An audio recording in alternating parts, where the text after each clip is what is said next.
Hello guys, आज हम बात करेंगे टाइफाइड के बारे में। बहुत आसान भाषा में जानेंगे टाइफाइड क्यों होता है, इसके लक्षण क्या हैं और ट्रीटमेंट में क्या क्या दिया जाता है। इन सभी बातों को हम इस वीडियो में जानेंगे। और यदि आप हमारे चैनल मेडिकल नॉलेज में पहली बार आए हैं तो चैनल को सब्सक्राइब कर लें, जिससे मेडिकल और हेल्थ से जुड़ी जानकारी आपको मिलती रहे। सबसे पहले जान लेते हैं टाइफाइड कैसे होता है। टाइफाइड साल्मोनेला टाइफी जीवाणुओं के कारण होता है। ये बैक्टीरिया ज्यादातर गंदी जगह, गंदे पानी, गंदे नाले में रहते हैं। साल्मोनेला टाइफी जीवाणु गंदी जगहों पर होते हैं। मक्खियाँ जो होती हैं उन्हीं गंदी जगहों पर बैठ जाती हैं। वही मक्खियाँ हमारे भोजन खाने में बैठती हैं। वही बैक्टीरिया खाने के साथ हमारे शरीर में चले जाते हैं। कुछ लोग तो मल त्याग करने के बाद हाथों को भी सही तरीके से नहीं धुलते हैं या कोई काम करते हैं ऐसे ही कुछ खाने लगते हैं, जिससे बैक्टीरिया हमारे शरीर में चले जाते हैं जो टाइफाइड का कारण बनते हैं। या पहले से किसी को टाइफाइड है, उनके संपर्क में आने से,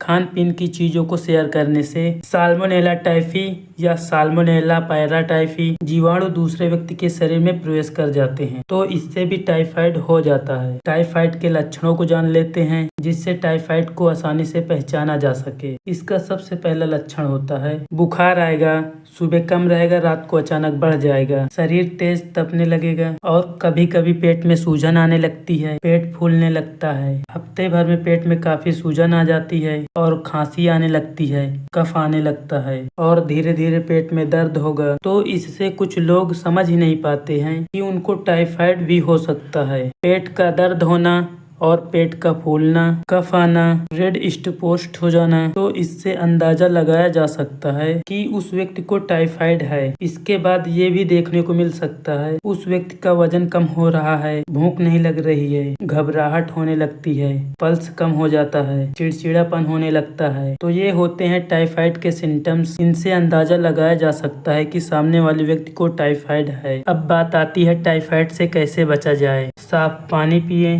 साफ खाना खाएं। टाइफाइड वाले व्यक्तियों से बचें जब तक कि उनका टाइफाइड पूरे तरीके से सही नहीं हो जाता है। टाइफाइड में कौन सा टेस्ट कराया जाता है, इसकी बात किया जाए तो नॉर्मली आप विडाल टेस्ट करा सकते हैं। हालांकि विडाल टेस्ट जो है वो टाइफाइड को पूरी तरीके से क्लियर नहीं बता पाता है। टाइफाइड को विडाल टेस्ट से पूरी तरीके से कंफर्म नहीं किया जा सकता है। इसके बदले आप कल्चर टेस्ट करा सकते हैं। कल्चर टेस्ट में बहुत सारी जांचें आती हैं। कल्चर में ब्लड टेस्ट करवा सकते हैं, स्टूल लैट्रिन की जांच होती है, यूरिन टेस्ट करवा सकते हैं। इन सभी के कल्चर टेस्ट होते हैं। इनमें किसी भी टेस्ट को करवा सकते हैं। इनसे क्लियर पता हो जाता है टाइफाइड है या नहीं। बात करें इसके ट्रीटमेंट की, ट्रीटमेंट में क्या क्या दिया जाता है। टाइफाइड का ट्रीटमेंट बहुत आसान था। लोगों को एंटीबायोटिक दे देकर उनके शरीर में रेजिस्टेंस बना दिया है, इसलिए आज के समय में नॉर्मल एंटीबायोटिक से सही नहीं होता है, हाई एंटीबायोटिक देना पड़ता है। किसी को टाइफाइड हो गया है, विडाल टेस्ट करवाया है और कल्चर टेस्ट करवाया है,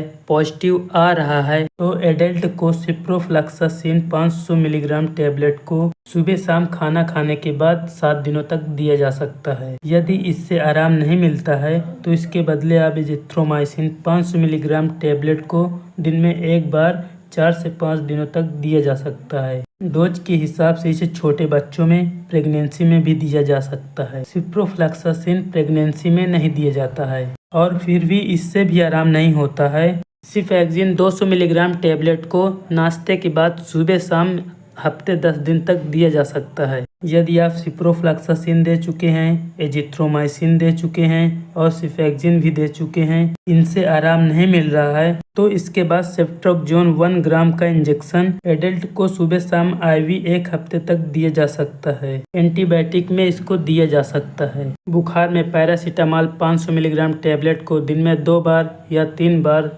आवश्यकता अनुसार दिया जा सकता है। और साथ में बी कॉम्प्लेक्स में टेबलेट या सिरप कोई भी दे सकते हैं, क्योंकि उसका पेट खराब हो सकता है, कमजोरी लग सकती है, इसलिए बी कॉम्प्लेक्स में टेबलेट या सिरप कोई भी दे सकते हैं। इसके साथ में और भी टेबलेटों को दे सकते हैं, मल्टीविटामिन में दे सकते हैं, गैस के लिए दे सकते हैं। ये तो अपने ऊपर डिपेंड होता है क्या देना चाहते हैं। दोस्तों, जैसा कि हम हर एक वीडियो में बताते हैं, जो दवाएं होती हैं और जो ट्रीटमेंट होता है ये केवल जानकारियों के लिए होते हैं। कोई भी दवा या किसी प्रकार का कोई ट्रीटमेंट स्वयं से ना लें। यदि किसी प्रकार के कोई लक्षण दिखाई देते हैं तो उसके बारे में जल्द से अपने किसी डॉक्टर से सलाह लें। आई होप आज की इस वीडियो से कुछ नई जानकारी मिली होगी। वीडियो को लाइक और चैनल को सब्सक्राइब कर लें। इसी प्रकार मेडिकल से जुड़ी जानकारियों के लिए फिर मिलते हैं एक नई वीडियो में एक नई जानकारी के साथ। जय हिंद, वंदे मातरम।